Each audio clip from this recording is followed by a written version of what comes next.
Good day to employers in Hong Kong. I am Janeline Pino, 30 years old from Cebu City, Philippines.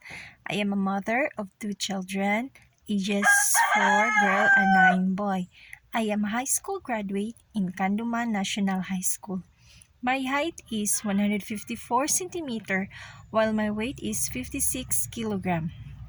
My hobbies are taking care of the children, playing, singing, and dancing.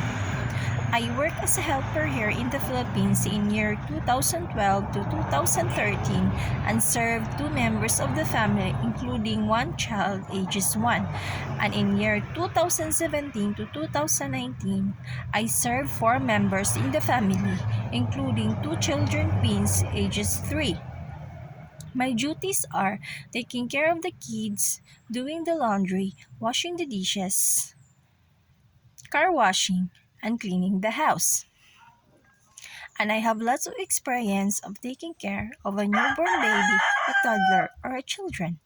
I want to work in Hong Kong because I want to earn money for my family needs and to have savings for my kids' future. But before I end this introduction, I want to share to you a short song entitled I Have Two Hands. I have two hands, the left and the right, holding apart so clean and bright.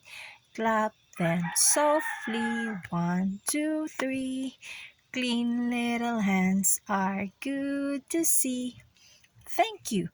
I hope you like my song. To my future employer, Mom, sir, this is my first time to apply abroad. Please hire me as your helper because I am loyal, trustworthy, and a hard-working woman. And I promise to do my duties and responsibilities. And I hope I will be working on you there in Hong Kong very soon. Thank you and have a good day.